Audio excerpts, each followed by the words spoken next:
नमस्कार विद्यार्थी मित्रांनो, मी प्राध्यापक विकास सोरगडे व्ही.आर.एम. फिजिक्स क्लासेसमध्ये आपलं स्वागत करतो. तर आज आपण MST CET PYQ सिरीजमधला चॅप्टर वेव्ज अँड साऊंड या चॅप्टरचं लेक्चर नंबर 4 बघणार आहोत आणि त्याच्यामधले काही MCQ सॉल्व्ह करून देतो आता.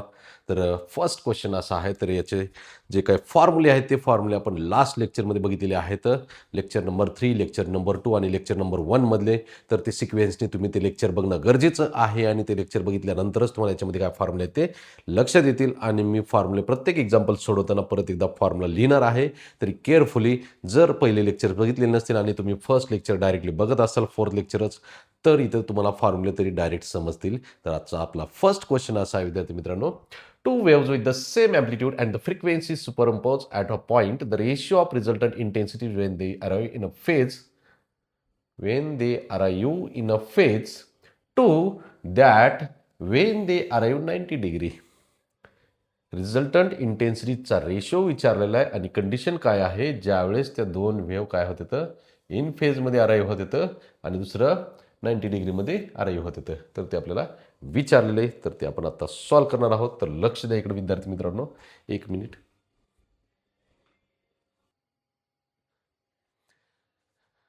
दोन्ही वेव्ह जेव्हा इन फेज म्हणजे 0 डिग्रीमध्ये अराईव्ह होत येतं आणि to that when they arrive at 90 degree alpha equal to 90 डिग्रीमध्ये अराईव्ह होत असताना त्या दोन इंटेन्सिटीचा रेशिओ विचारले आपल्याला. तर आपण आधी काय करू, फॉर्म्युला लिहितो मी. IR is equals to formula बघा, I1 plus I2 plus 2 times square root of I1 into I2 into cos alpha.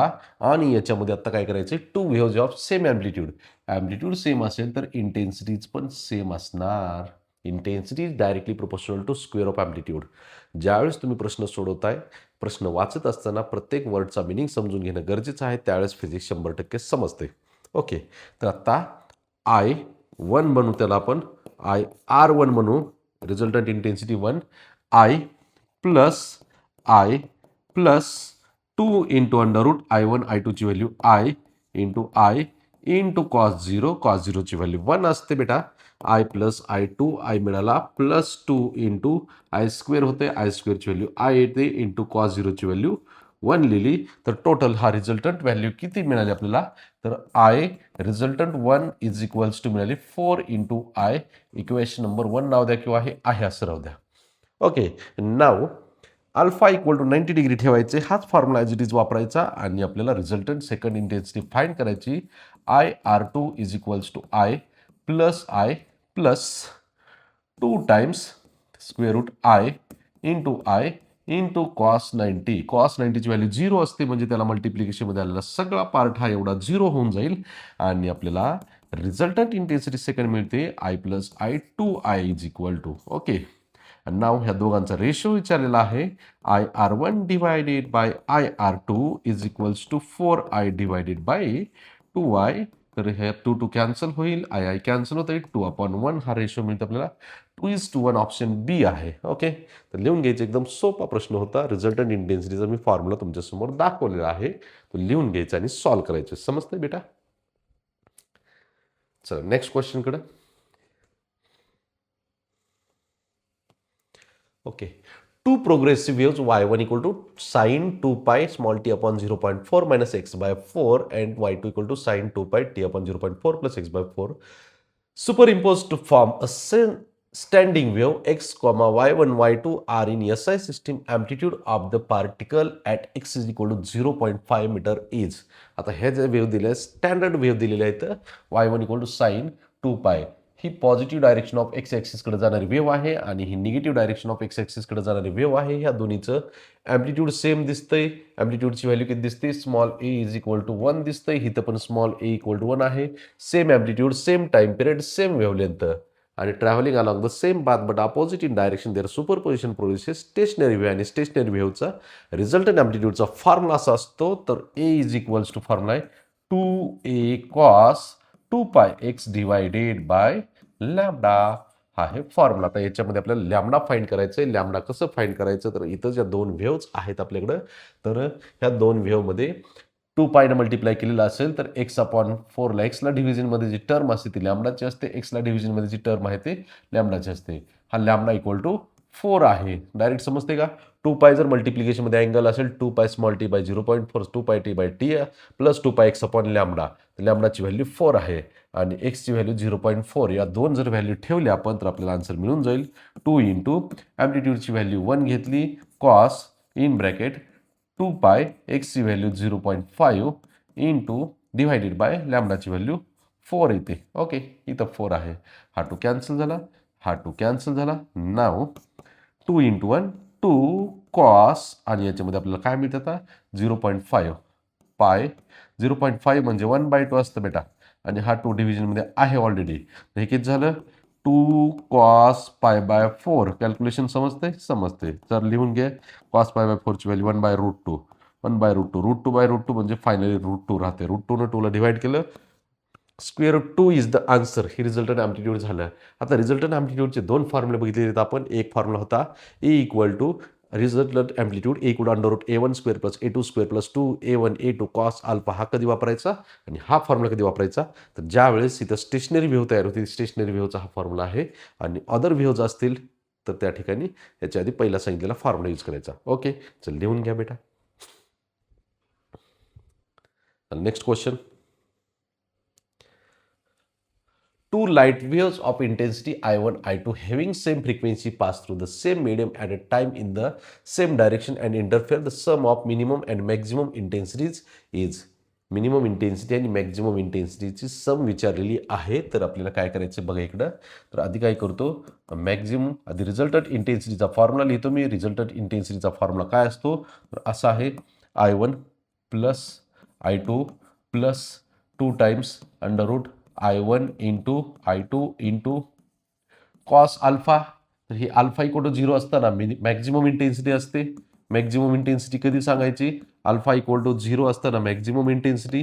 Okay, is equals to I1 plus I2 plus 2 times under root I1 into I2 into cos 0ची value 1 असते.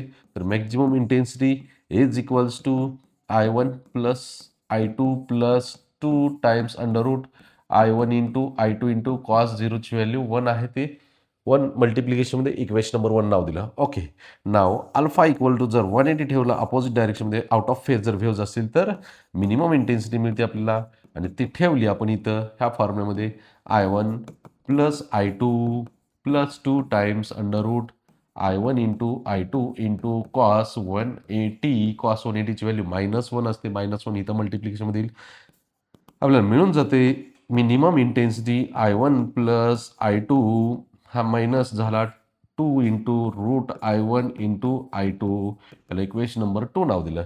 नाव तर दोघांचं काय विचारले सम विचारले. तर equation 1 आणि 2चे maximum intensity plus minimum intensity यांची सम फाइंड करायची आपल्याला. तर बघा इकडे कोणाकोणाची बेरीज होईल I1 plus I1 2 times I1.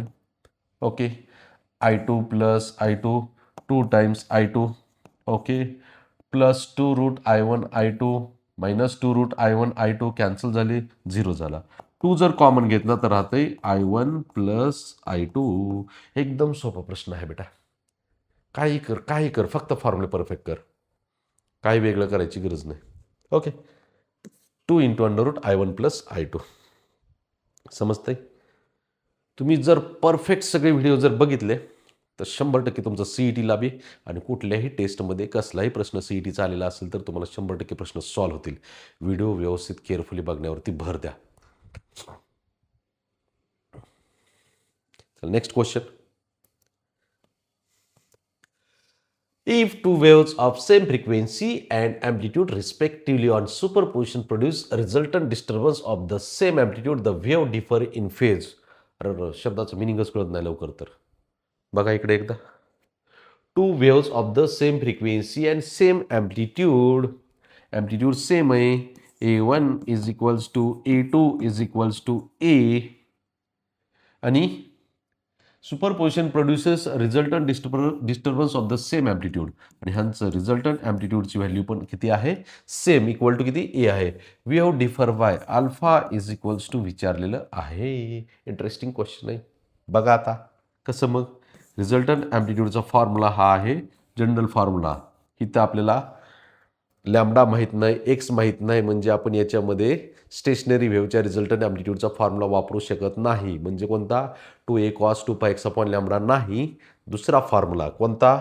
√a1² plus a2² plus 2 times a1 into a2 into cos alpha. A आहे रिझल्टंट ॲम्प्लिट्यूड, सगळ्या व्हॅल्यू एचा आहेत. a² plus 2a into cos alpha हे फाईंड करायचं आहे. हा a² लिहा, स्क्वेअर केला ह्याचा.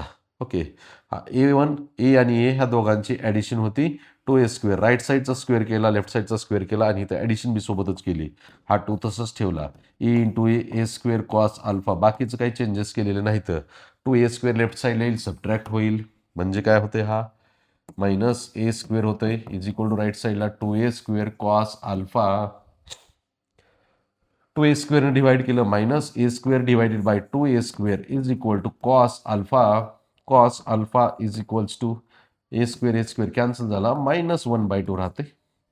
म्हणजेच अल्फाच्या कुठल्या अँगलला -1/2 व्हॅल्यू होते? 120 डिग्री, म्हणजेच π/3 ची दुप्पट 2π/3. 120 डिग्री किंवा π/3 ची दुप्पट, म्हणजेच 60 ची दुप्पट असते ती 2π/3. दोन ऑप्शन आहेत, डी 120 डिग्री किंवा 2π/3. प्रश्न समजून घ्या, जसं दिले तसं ते वाक्यामधला एक एक एक एक शब्द तुम्ही लिहा, प्रॅक्टिस करा. फॉर्म्युल्यावरती फोकस करण्याच्या आधी ते प्रश्न मिनिंग समजला आहे की नाही ते बघून घ्यायचं. डायरेक्ट फॉर्म्युल्याकडे जाऊ नका. ओके, चला next. Two identical light waves having phase difference phi propagate in the same direction. When they superpose, the intensity of the resultant wave is proportional to. काय विचारले बघा परत एकदा. आयडेंटिकल वेव्स इंटेन्सिटी सेम आहेत. I1 is equals to I2 is equals to I. Resultant wave is proportional to intensity of resultant wave. त्याच्यामध्ये आता दोन्ही वेव्हची intensity I एवढी घेतलेली आहे, फेज डिफरन्स अल्फा आहे. आपल्याला रिझल्टंट इंटेन्सिटीचा फॉर्म्युला आहे, काय आहे? I1 plus I2 plus 2 times √I1 into I2 into cos alpha. त्याच्यामध्ये I1 I2 ची व्हॅल्यू I लिहिली, तर IR is equals to I plus 2 into √I into cos phi लिहिलं, फेज डिफरन्स. व्हेरी गुड, येतं तुला आता बेटा. I प्लस I किती आला? हा 2I आला, plus 2 into I cos phi होतं, हे येतंय. ओके, आता ह्याच्यामध्ये ॲडिशन होत नाही. 4 रॉंग आन्सर. ॲडिशन होत नाही का? कॉस फाय मल्टिप्लिकेशनमध्ये तिथं सोबत त्याच्यामध्ये 2I कॉमन घेतला, राहते 1 plus cos phi. 1 plus cos थिटाचा formula 1 plus cos theta equal to 2 cos square theta by 2 असा फॉर्म्युला मॅथमॅटिक्समध्ये ट्रिग्नोमेट्रीमध्ये बघितलेला आहे. 1 plus cos theta is equals to 2 cos square theta. 1 plus cos theta 2 cos square theta by 2, angle half होतंय. 1 plus cos phi 2 cos square cos phi by 2, बरोबर आहे? येते बरोबर आहे sir. 2I into 2 cos square phi by 2 असा formula होते. 2 into 2 4I cos square phi by 2. 4I cos square phi by 2 proportional to कोणाला विचारले हे रिझल्टंट इंटेन्सिटी? तर कॉस स्क्वेअर फाय बाय 2ला. कॉस स्क्वेअर फाय बाय 2 हा cos square phi, cos square phi by 3, phi by 4 नाही तर five by 2ला. तर असा क्वेश्चन आहे एकंदरीत टोटल.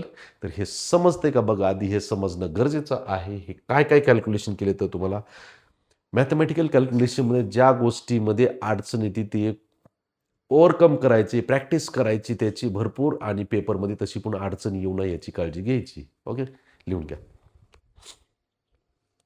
नेक्स्ट क्वेश्चन बघा. The interference fringes are produced on a screen by using two light source of intensity I and 9I. The phase difference between them beam is π/2 at point P and pi at point Q on the screen. The difference between the resultant intensity at point P and Q. Point P ची resultant intensity find करायची, Q ची resultant intensity find करायची, आणि त्या दोन्हीचा difference find करायचा आहे. त्याच्यासाठी आपल्याला दोन व्हॅल्यू I1 I2 चे व्हॅल्यू दिलेले आहेत. P आणि Q पॉईंटला एक अँगल दिलेला वेगवेगळा, तर त्या व्हॅल्यू सगळ्या ठेवायच्या. तर करा कॅल्क्युलेशन पटपट. बघा इकडं IR is equals to I1 plus I2 plus 2 times root I1 into I2 into cos alpha असा फॉर्म्युला आहे. यातल्या व्हॅल्यू मी जर समजा पी पॉईंटला घेतली व्हॅल्यू तर I1ची व्हॅल्यू किती दिली, आय दिलेली. I2ची व्हॅल्यू किती आहे, 9I आहे plus 2 into under root I into 9I into cos alpha म्हणजे कॉस 0 नाही किती मग π/2 कॉस π/2. ओके, ठेवा व्हॅल्यूज ह्या. या दोघांची बेरीज झाली 10I झाली प्लस कॉस π/2ची व्हॅल्यू 0 असते म्हणजे IP is equals to 10I एवढंच आहे आन्सर. हा एक पार्ट झाला. ओके, आता दुसरा पार्ट याच्यामध्ये काय विचारला, क्यू पॉईंटला आहे pi at point q. Okay, IQ is equals to values I plus 9I plus 2 into under root I into 9I into cos π/2 नाही. आता किती पाय कॉस पायची व्हॅल्यू किती असते, -1 ते ठेवून दिली. हे झालं टोटल 10I. कॉस पायची व्हॅल्यू -1 मायनस मल्टिप्लिकेशनमध्ये इथं 2 राहील. ओके, ह्याचं स्क्वेअर रूट 3 येईल आणि ह्या दोघांचं आय स्क्वेअरचं स्क्वेअर रूट आहे. हे डायरेक्ट लिहिलं मी एका स्टेपमध्ये. समजते का बघा काय म्हणतोय, आय प्लस 9I 10I आणि हा कॉस पायची व्हॅल्यू -1 लिहिली, 2 आहे तसंच लिहा, 9चं स्क्वेअर रूट 3, आय स्क्वेअरचं स्क्वेअर रूट आय आणि फायनली आपल्याला 10I मायनस 6I मिळालं. Okay, IQ is equals to 4I मिळते आणि ह्या दोघांमधला डिफरन्स विचारला, कोणत्या दोघांमधला डिफरन्स, तर IP intensity at point P minus intensity at point Q is equals to किती देते, intensity at point is 10I minus 4I is equals to 6I असं आपलं फायनल आन्सर आहे. बेटा समजले का बघा, तर लिहून घ्या. हे सोपा प्रश्न आहे एकंदरीत.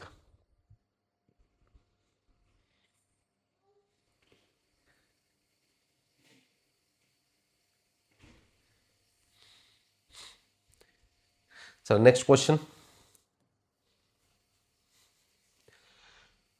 ओके, स्टेशनरी वेव्हकडे आपण चाललो आत्ता. थोडासा वेगळा पॉईंट आहे, असू द्या, काही फरक पडत नाही. पॉईंट कसे येऊ द्या, आपण सॉल्व्ह करू. Okay, 2 waves of the same frequency n are approaching each other with the same velocity 12 meter per second. V is equals to along the same linear path and interfere. The distance between the two consecutive nodes is equals to distance between two consecutive nodes is equals to lambda by 2. हे आपल्याला find करायचं आहे. आधी लॅम्डाची value find करायला लागेल. ती find करण्यासाठी वेलॉसिटीचा फॉर्म्युला यूज केला. V is equals to n lambda. वेलॉसिटीची व्हॅल्यू आहे 12 मीटर पर सेकंड. एन आहे तसंच दिले.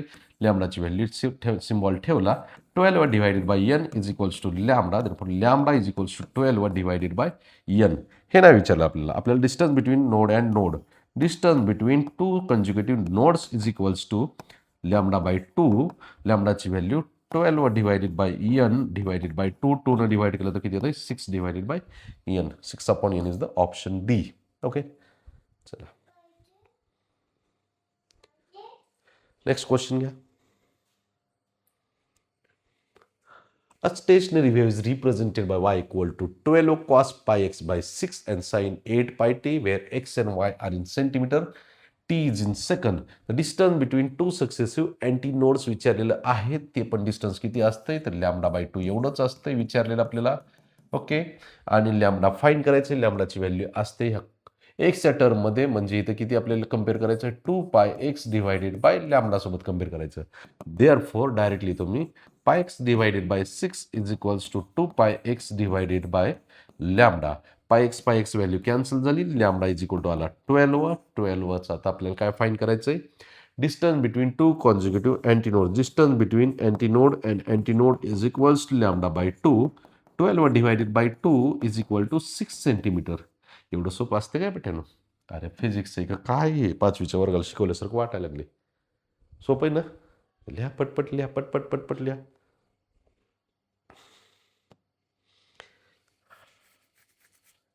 A stationary wave is formed having 3 nodes along the length of the string 90 centimeter. The wavelength of the wave is.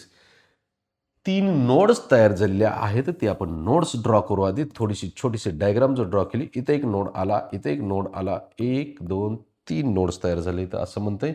Okay, 3च node draw करू. थोडंसं extra झाले, ते 3 नोड्स तयार करायचे. तर ओके बघा इकडं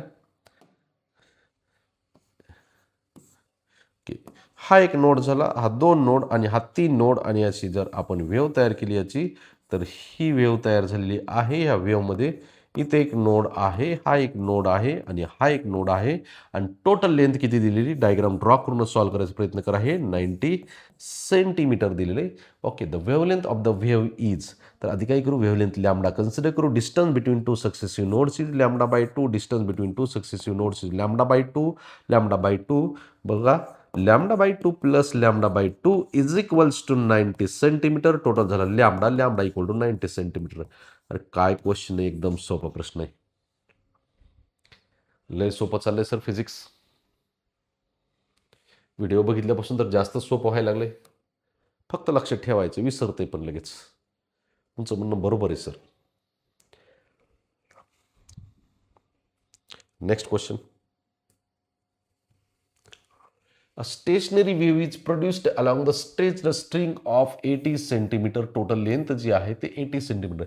Resonance frequencies of the string are 90, 150 and 210. The speed of the transverse wave in the string is. Speed find करण्यासाठी बघू आधी वेव्हलेंथ माहीत पाहिजे. v equal to n lambda find करता येते, पण त्याच्या आधी हे 90 हर्ट्स एक आहे, 150 150 हर्ट्स एक आहे, 210 हर्ट्स एक आहे. आता ह्या ज्या फ्रिक्वेन्सी आहेत, तर आपल्याला याच्यामध्ये वेव्ह जी आहे तयार झालेली, ते वेव्हमध्ये अशा फ्रिक्वेन्सी तयार झालेल्या असतात. N comma 2n comma 3n comma 4n comma 5n comma 6n and so on integral मल्टिपलमध्ये. मग 90ची दुप्पट 180 नाही होत.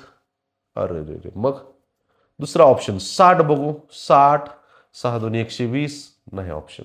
अरे रे, मग 30 बघू. फंडामेंटल फ्रिक्वेन्सी 30 30 2 60 30 त्रिक 90 आहे याच्यामध्ये. 30 5 50 30 7 210 म्हणजेच फंडामेंटल फ्रिक्वेन्सी आपल्याला काय कन्सिडर करावं लागेल. आता सांगितले तसं तुम्ही लक्ष देऊन ऐकायला पाहिजे होतं. ऐकले का बघा, फंडामेंटल फ्रिक्वेन्सी ज्या फ्रिक्वेन्सी याच्यामध्ये ह्याच्या पाड्या, ज्या पाड्यामध्ये हे नंबर्स येत आहेत, तो मोठ्यात मोठा पाडा घ्यायचा. फंडामेंटल फ्रिक्वेन्सी किती आली, 30 हर्ट्स आली. ओके, 60 घेतली असती, 90च घेतली तर 9 9 2 18 9 त्रिक 27 9 चौक 36 नाहीत असे होतं. 60 घेतली, 60 60 1 60 60 2 120 180 नाहीत. ओके, 30 30 2 60 30 त्रिक 90 30 5 50 30 7 10 2 210 आहेत सगळं. ओके, फंडामेंटल फ्रिक्वेन्सी 30 हर्ट्स घेतली. आता आपण नाव आपल्याला दिलंय काय इथं, 3n दिलंय given. 3n is equals to 90 hertz असं दिलेलं आहे.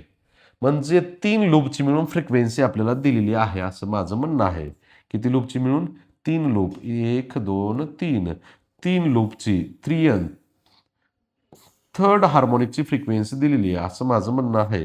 3 लूपची, मग ही लॅम्बडा बाय 2 घेतली, लॅम्बडा बाय 2 घेतली, ही लॅम्बडा बाय 2 घेतली. का, मी आता काय करायला लागलेलं आहे, तर 3 लूपची मिळून जी फ्रिक्वेन्सी दिलेली आहे, तर त्याच्यासाठी वेव्हलेंथ फाइंड करतो. Lambda by 2 plus lambda by 2 plus lambda by 2 is equal to 80. Fundamental जरी घेतली असती तरी चालत होतं आपल्याला. लय कन्फ्युजन न करता मी काय करतो, फंडामेंटल फ्रिक्वेन्सीमध्येच राहतो आता. ठीक आहे, फंडामेंटल फ्रिक्वेन्सी. आता फंडामेंटल फ्रिक्वेन्सी बाहेर जात नाही. उगं कन्फ्युजन व्हायला लागलं. 3n 5n घ्या की मग 7n घ्या की, नाही, मी फंडामेंटल फ्रिक्वेन्सी घेतो. एकच लूप घेतो बेटा, एकच लूप. काय म्हणतोय, सिंगल लूपची फ्रिक्वेन्सी ही जी आहे टोटल 80 सेंटीमीटर आहे, आणि त्या 80 सेंटीमीटरमध्ये काय केलेले मी, लॅम्बडा बाय 2 एवढी wavelength, single wavelength 30 hertz frequency असताना. ओके, तर lambda by 2 is equals to 80 centimetre. Lambda equal to 160 centimetre. त्याला मीटर केलं. लॅम्बडा इक्वल टू 100 डिवाइड केला 1.6 मीटर लॅम्बडा. ओके, आणि वेलॉसिटीचा फॉर्म्युला जर यूज केला तर v equal to n lambda. N कुठल्या मोडमधली घ्यायची, फंडामेंटल फ्रिक्वेन्सी घ्यायची. 30 इंटू लॅम्बडाची किती आली व्हॅल्यू, 1.6 16 त्रिक 48 सेंटीमीटर मीटर पर सेकंद. एकदम सोपं आहे, पण थोडंसं लॉजिक लय मोठं आहे बघा विद्यार्थी मित्रांनो. लय विचार करावं लागतं की फंडामेंटल फ्रिक्वेन्सी इंटिग्रल मल्टिपल असतात ह्या फंडामेंटल फ्रिक्वेन्सीच्या, आणि त्याच्यावरून पुन्हा कोणती येऊ शकते फ्रिक्वेन्सी, हे थोडे possibility trial and error check करावं लागतंय तुम्हाला, आणि त्याच्यानुसार सॉल्व्ह करावं लागतं. तर ही मेथड आहे, मेथड समजून घ्या. असा एखादा ट्विस्ट असतोच प्रश्नामध्ये जो तुमचं डोक्याचं दही करतो तो. तर चला बे, पटपट पटपट लिहून घ्यायचं काम करायचंय. नुसतं उघड डोक्याला ताण करून घेऊ नका, समजून घ्यायचं काम करायचंय. ओके,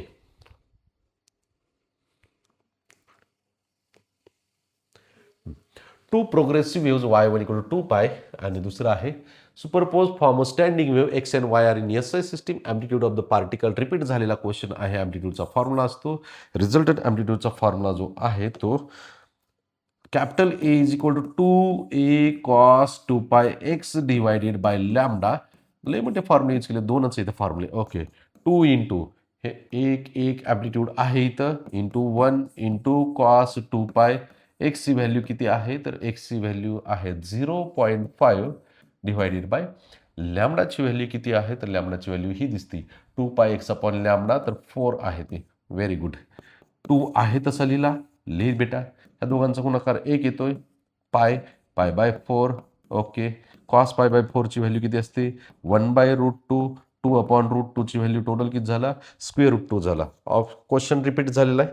हां, भरपूर वेळा रिपीट झालेत questions.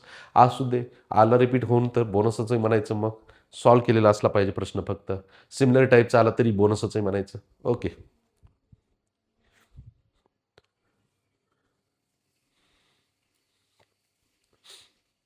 Next question. Stationery wave can be produced in सगळ्यामध्ये सॉलिड लिक्विड गॅसेसमध्ये सगळ्यामध्येच प्रोड्यूस होते stationery wave. Okay, sound wave पण सगळ्या ह्याच्यामध्येच प्रोड्यूस होते तर म्हणून फक्त व्हॅक्यूममध्ये नाही. Next, a simple harmonic progressive wave is represented by the distance between the 2 points on a wave at a phase difference π/3. Alpha is equals to π/3 आहे. तर तिथं काय विचारलंय डिस्टन्स विचारलेलं आपल्याला. एक्स इज इक्वल्स टू किती तर formula alpha is equals to 2πx divided by lambda. ह्यातून unknown value काय फाईंड करायची आपल्याला तर याच्यामध्ये अल्फा तर माहिती आहे, एक्स पण फाईंड करायचं, लॅमडा माहीत नाही. तर त्या लॅमडासाठी हे इक्वेशन दिलेलं असतंय. तर एक्सची टर्म जी आहे त्याला 2πx डिवायडेड बाय लॅमडा सोबत कम्पेअर करायचं, तिथून लॅमडा तुम्हाला मिळतंय. ओके, कन्फ्युजन नाही सर हाच अल्फा आहे की नाही, थोडंसं बाजूला ठेवलं. आता हे कम्पॅरिझन कर given data. 3x is equals to 2πx divided by lambda. X value cancel झाली. लॅमडा इज इक्वल्स टू 2π/3 ही व्हॅल्यू जर आपण इथं ठेवली तर alpha is equals to 2π lambda. लॅमडाची व्हॅल्यू किती येते 2π/3. नाव इंटू एक्स. आता इथं कॅल्क्युलेशन कसं करतो बेटा तर हा पूर्ण अल्फाची एक व्हॅल्यू आपल्याला माहिती आहे, सोपं आहे कॅल्क्युलेशन. उगाच कॉम्प्लिकेशन्स करत चाललो होतं आपण. अल्फाची व्हॅल्यू ठेवली तर आपण π/3. ओके, इज इक्वल्स टू 3 न्यूमरेटरला गेला 3 into 2π divided by 2π into x. 2π cancel झाला. Okay, π/3 into 3 9 is equal to x. X is equal to π/9 आहे का? असं आहे की लय सोपा प्रश्न आहे सर. हे जे सोडवत असताना मी जसं सोडून देतोय गिव्हन डेटा डायरेक्ट कुठून कसा उचलायचा आहे मी तर फॉर्म्युले तुम्हाला ऑलरेडी एक्सप्लेन केलेले आहेत. असंच तुम्हाला तेवढ्या स्पीडनं पटपट क्लिक झालं पाहिजे. हे कधी होणार ज्यावेळेस तुम्ही प्रत्येक प्रश्न केअरफुली वाचून एकदा का होईना एक टाईपचा प्रश्न परफेक्ट करत जाताल. त्यावेळेस तुम्हाला वाचल्यानंतर अर्धा प्रश्न वाचल्यानंतर पूर्ण डेटा समजतंय. ठीक आहे, करा प्रॅक्टिस व्यवस्थित. Next, a uniform wire 20 meter long, weight 50 Newton, hangs vertically, length L is equal to, tension T is equals to. Okay, speed of the wave at midpoint of the wire is, midpoint ला speed किती आहे बघा इकडं. तर ही weight जी आहे ती 50 Newton आहे. त्या वायरचंच वेट दिलेलं आहे ते नीट आहे का एकदा. वेईंग 50 न्यूटन हँग्स व्हर्टिकली, टेन्शन नाही ते त्या वायरचं जे वेट आहे त्या वायरचंच वेट दिलेलं आहे आपल्याला. वायरचं वेट किती आहे तर W is equals to 50 newton. W is equals to uniform wire 20 metre long and weighing, ते वायरच वेट आहे त्याचं 50 newton. W is equal to 50 newton. W equal to mg is equals to 50 newton. Mass capital M लिहा. Okay, कशामुळे capital M, small M हा symbol वेगळाच इथं तयार होते. लिनियर डेन्सिटी म्हणून आहे इथं. तर mg इज इक्वल्स टू 50, जीची व्हॅल्यू जर 10 घेतली आपण तर is equals to 50 newton. Mass is equals to किती झाला हा 5 झाला. मास किती झालं 5 झालं. ह्याच्यामध्ये आपल्याला आता फॉर्म्युला जो आहे तो स्पीडचा v equal under root t by small एमची value mass per unit length असते ते तर मिळालं आहे. पण टेन्शन आपल्याला फाईंड करायचं आहे. टेन्शन ॲट मिड पॉईंट का जिथं स्पीड फाईंड करायची त्या पॉईंटला टेन्शन ॲट मिड पॉईंटला कशाच्या त्या दोरीचं पूर्ण वेट जे आहे ते 50 न्यूटन आहे. ह्या दोरीचं पूर्ण वेट अर्ध्यापर्यंत जर वेट मोजायचं झालं त्या दोरीचं तर ते अर्ध होणार. म्हणजे किती होणार तर ते किती होते बघा 50 डिवायडेड बाय 2 होतंय. म्हणजे किती झालं ते 25 न्यूटन झालं. हे टेन्शनची व्हॅल्यू आपल्याला जी फाईंड करायची त्याच्यामध्ये यूज करायचं आहे. ओके, आणखीन एक्स्ट्रा पार्ट काय असणार आहे याच्यामध्ये स्मॉल एमची value. Small m is equal to mass per unit length. मासची व्हॅल्यू आहे 5, लेंथची व्हॅल्यू आहे 20. म्हणजे small m is equal to 1/4. ह्या सगळ्या जर व्हॅल्यू मी आता यूज केल्या तर आपल्याला व्हेलॉसिटीचा formula v is equal to under root t divided by M.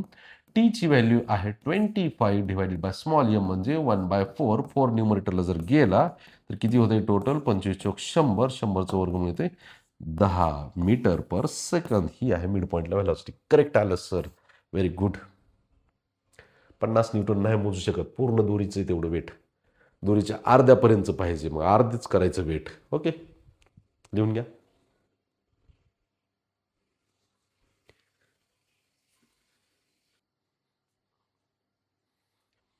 चल नेक्स्ट क्वेश्चन असा आहे बेटा. क्वेश्चन आहे for a stationary y equal to 10 sine pi x divide by 15 cos 48 pi t centimetre. Distance between a node and successive antinode. Distance between a node and successive antinode is lambda by 4. तर lambda find करायचं आहे. ही जी value आहे 2πx upon lambda सोबत compare करायची. πx divided by 15 is equals to 2πx divided by lambda. πx cancel. Lambda equal to 15 दोन्ही 30 आला. Okay, आणि distance between कशामधलं node and adjacent anti node is equals to node आणि anti node मधलं distance lambda by 4. 30 divided by 4 करा, संपला answer. करा पटपट. 30 divided by 4 is equals to 7.5 centimetre. येते. सोपे प्रश्न आहेत एकदम. पटपट कॅल्क्युलेशन करायचे. फक्त फॉर्म्युले क्लिअर करा.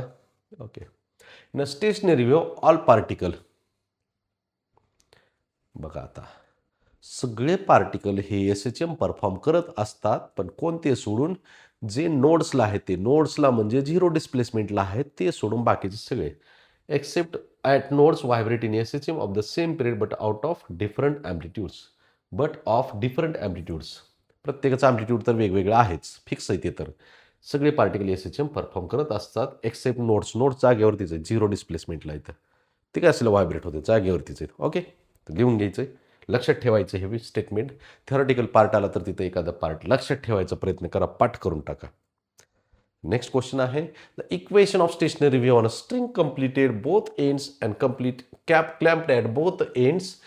क्लॅम्प्ड म्हणजे काय, ही दोरी जी आहे अशी दोन्ही एंडला बांधलेली आहे आणि मध्ये त्याला फिट केलेलं आहे. ओके, दोन्ही एंडला फिट केलेलं आहे. ओके, आणि पुढं काय केलेलं आहे व्हायब्रेटिंग इन थर्ड हार्मोनिक. म्हणजे त्याची फ्रिक्वेन्सी 3n असते. थर्ड हार्मोनिक म्हणजे frequency 3n. Okay, where x and y are in centimetre and t in second. The length of the vibrating string विचारलेले आपल्याला. 3n म्हणजे 3 लूपमध्ये व्हायब्रेट होती. 3 लूपमध्ये व्हायब्रेट होती याचा अर्थ आपल्याला आता इथं 3 लूप जर मी ड्रॉ केले, थर्ड हार्मोनिक कशासाठी दिले 3 लूपमध्ये व्हायब्रेट होती. हे 3 लूप जर मी असे ड्रॉ केले तर त्या 3 लूपमधून काय मिळतंय तुम्हाला माहिती असलेला पार्ट यूज करायचा आहे. कोणता पार्ट, काही लॉजिक लागत नाही सर. दिलेला डेटा कसा वापरू कळत नाही. मला एक कळतंय, हे नोड आणि नोडमधलं डिस्टन्स लॅमडा बाय 2 येते. Okay, lambda bye 2. ओके, मग ह्यात पूर्ण लेंथ, ह्याची जी लेंथ जर घेतली तर 3 लॅमडा बाय 2 एवढं तर माहिती आपल्याला. आता लॅमडा फाईंड करायचं हे इक्वेशनमध्ये असतंय बेटा. आत्ता लिंक लागली सर, समजायला लागलंय फिजिक्स थोडं. ओके, मग लिहिलं कोणतं 0.314x is equals to 2πx divided by lambda.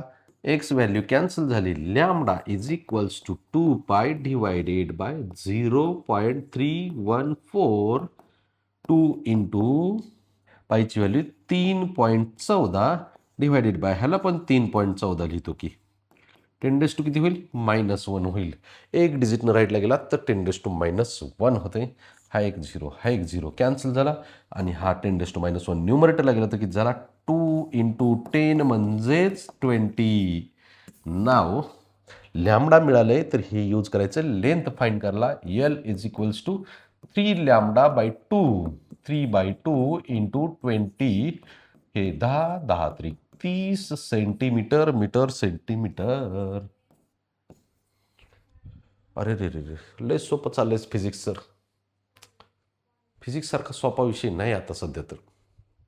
लिहा लिहा सोपं आहे.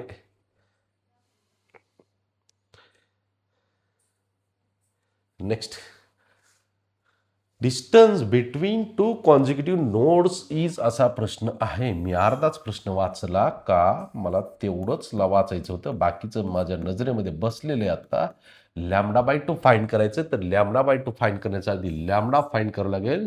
तर हे कसं मिळतंय πx / 4 = 2πx / lambda. πx value cancel. λ = 4 2 8 झालं. ती जर व्हॅल्यू तिथं ठेवली then we get 8 / 2 = 4 centimetre.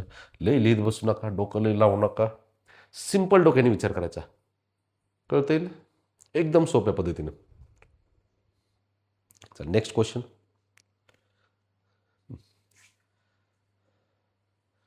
Consider the following statement about stationary wave. Statement A is the distance between the two adjacent nodes or antinodes is equals to λ/2. Very good. Correct answer आहे. Correct statement आहे. The distance between the two adjacent nodes or antinodes, node आणि node मधलं distance λ/2, antinode मधलं distance λ/2 असतं. A pressure node is always formed at the open end of the organ pipe. Pressure node याचा अर्थ काय असतो ज्याचं मॅक्झिमम ॲम्प्लिट्यूड आहे तो. मग pressure node is always formed at the open end of the organ pipe. Pressure node म्हणजे maximum amplitude असला पॉईंट म्हणजे अँटी नोड. प्रेशर नोड म्हणजे अँटी नोड. नोड नाही, प्रेशर नोड म्हणजे anti node. Anti node open पाईपला open एंडलाच तयार होते. Okay, दोन्ही statement correct आहेत.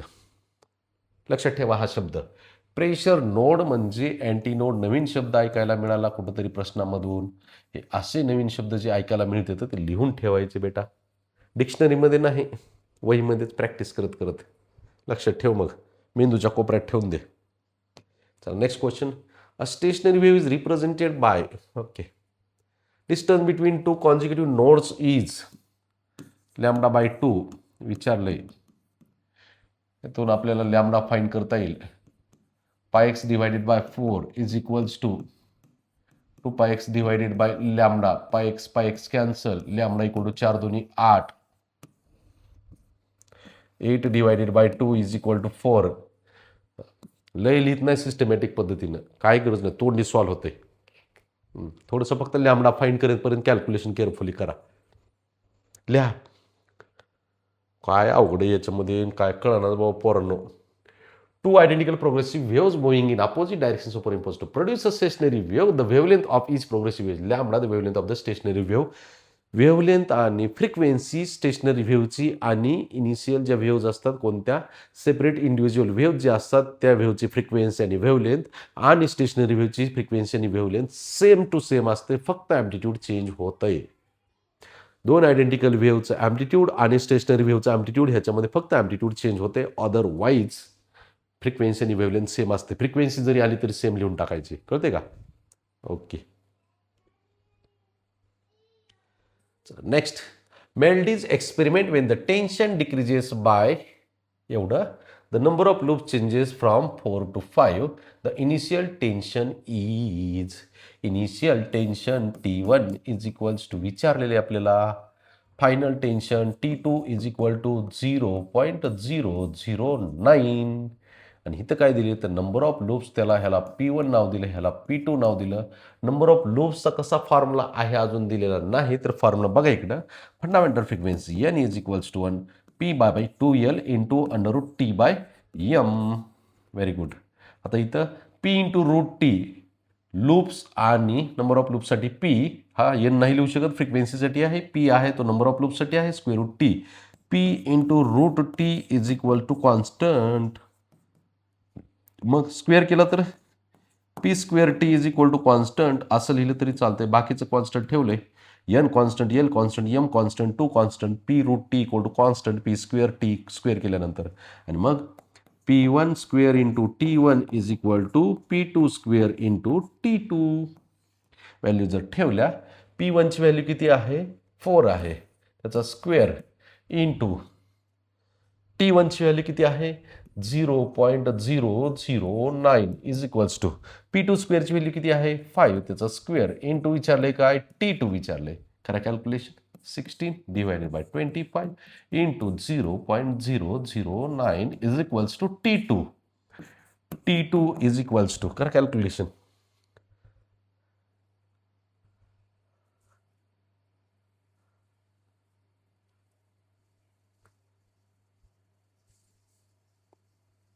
गडबड कुठं झाली बेटा?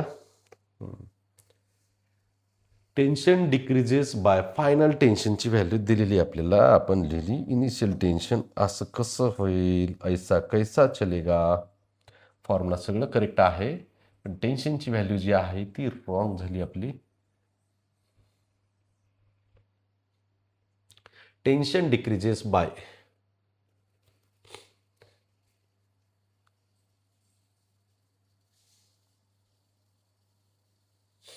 स्क्वेअर करा. P square T is equal to constant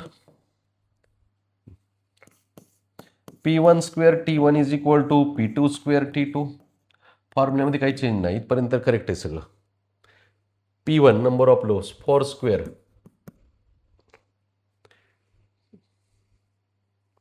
tension decreases by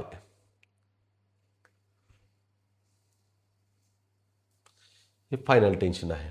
initial tension विचारलंय. अरे आहे की करेक्ट आहे की ते सगळं इथं दिले आहे, त्याच व्हॅल्यू टाकायची तिकडं. थोडं लिहिताना गडबड झाली. ओके, असू द्या, होत असतं कधी कधी.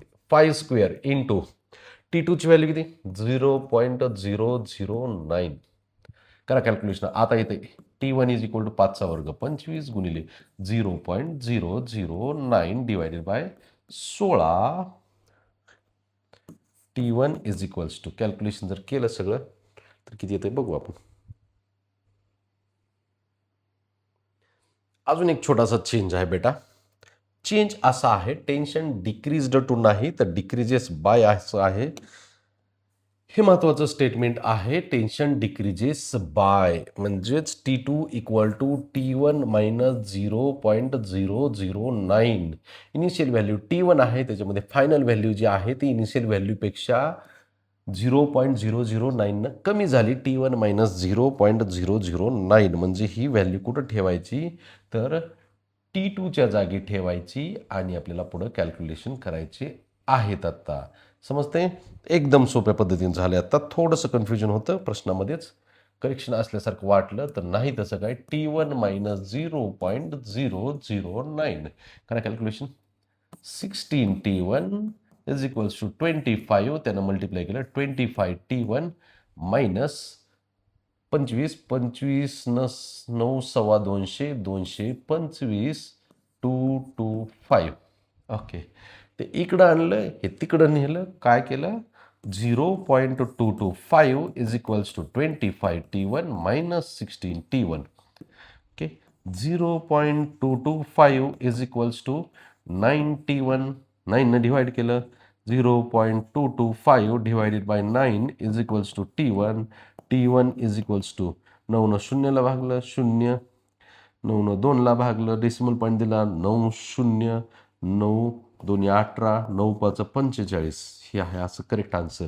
तर करेक्शन काय काय करावं लागलं माझ्या, म्हणजे मी जी कॅल्क्युलेशन करत होतो त्याच्यामध्ये. तर इथं दिसतंय T2ची व्हॅल्यू डिक्रीजेस बाय, म्हणजे इनिशियल व्हॅल्यू जी आहे T1 आहे त्याच्यामध्ये पुन्हा डिक्रीज झाली एवढ्यानी, म्हणजे T1 minus 0.09.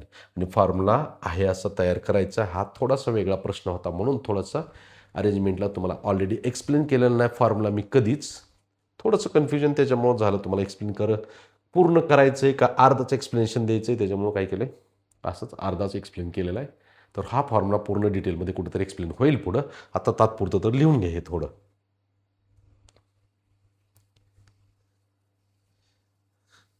Next A stationary wave is formed having 4 nodes along the 120 cm length. The string wavelength of the wave is 4 node तयार झालेले इथं. ओके, 1 2 3 4 4 नोड तयार झाले. इंटरेस्टिंग. लूप तयार करा त्याचे. केली लूप पण तयार सर. किती झाले? वेवलेंथ λ/2 λ/2 λ/2 म्हणजे किती झाली ही 3 λ/2 3 λ/2 सगळी वेवलेंथ झाली. किती झाली? 3 λ/2 इज इक्वल्स टू ही टोटल लेंथ दिली 120 centimetre. Okay, lambda equal to 120 into 2 divided by 3 3 3 × 12 40 40 दोन्ही 80 सेंटीमीटर असं आन्सर आहे. हे प्रश्न तुम्हाला थोडंसं डोक्याला ताण देतात बघा. कशामुळे देतात काय माहिती. तुम्ही फक्त डायग्राम ड्रॉ करण्यावरती भर द्या. कितवा हार्मोनिक्स आहे, किती लूप तयार झाले, तर त्याच्यानुसार सॉल्व्ह करायचा प्रयत्न करा. तर लिहा.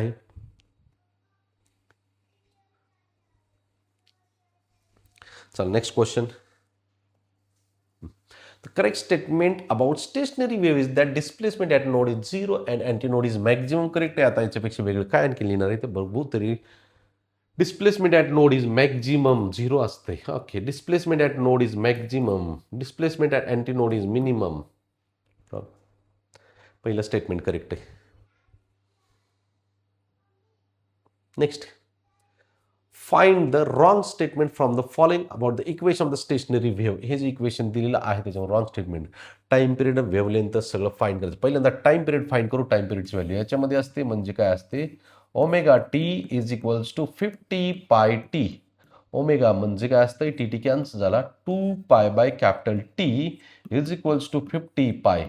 ओके, क्रॉस मल्टिप्लिकेशन केलं, 2 पाय divided by 50 pi is equals to capital T is equals to 50 pi. पाय व्हॅल्यू कॅन्सल झाली. 2 2 न 50 भागलं, 1/25. ह्याचं जर कॅल्क्युलेशन केलं, 25ला 1 न भाग जात नाही, 25 1ला भाग जात नाही, 0.10 झाली, नाही भाग जात, 100, 25 100. टाइम पिरियड आहे कसा नाही. हे रॉंग स्टेटमेंट आहे. तर नशिबाने पहिलाच ऑप्शन आलेला आहे. मग दुसरा चेक करायचा असता तर याच्यामध्ये वेव्हलेंथ कॅल्क्युलेशन केलं असतं. नसेल तर v equal to n lambda calculation केलं असतं. नसेल तर हे ॲम्प्लिट्यूड. ओके, ॲम्प्लिट्यूड पण रॉंगच आहे की बेटा. Find the wrong statement from the following about the equation of. नाही, ॲम्प्लिट्यूडचं म्हणणं काय, 2a असते. 2a y equal 2a cos 2 x upon lambda sine 2 nt. Stationary वेव्हचं amplitude 2a cos 2 x upon lambda असं असते. ओके, तर हे ॲम्प्लिट्यूड याच्यामधून ठरते. ओके, 2a असते 2a. चला, म्हणजे टाइम पिरियड रॉंग आहे, बाकीचं काही करेक्टच आहेत सगळे. नेक्स्ट लिहा. The distance between a node and next antinode. हा क्वेश्चन रिपीट झाला आहे, तुम्ही सॉल्व्ह करायचा प्रॅक्टिस म्हणून मी हा होमवर्कसाठी ठेवतोय तुम्हाला. ठीक आहे, तर विद्यार्थी मित्रांनो, आत्ता आपण इथं हे लेक्चर थांबवू. त्याच्यानंतर पुढचा जो पार्ट आहे तो ॲप्लिकेशन्स ऑफ स्टेशनरी वेव्ह आहे. तर त्याच्यामध्ये आहे व्हायब्रेशन्स ऑफ स्ट्रेच रेस्टिंग आहे. त्याच्यानंतर त्याचे मी फॉर्म्युले सुरुवातीला तुम्हाला एक्सप्लेन करतो. त्याच्यानंतरचा पुढचा पार्ट जो आहे तो आहे vibrations of air column in closed pipe, open at both the ends pipe. असे 2 टाईपचे हे सगळे मिक्स क्वेश्चन आपण पुढच्या लेक्चरमध्ये बघायला चालू करू. तर तोपर्यंत हे पूर्ण व्हिडिओ लेक्चर्स बघून प्रिपरेशन 100% करा. 100% तुम्हाला CETमध्ये स्कोअर येणार. फॉर्म्युले आणि सगळे PYQs व्यवस्थित प्रिपेअर करणं गरजेचं आहे. थँक्यू.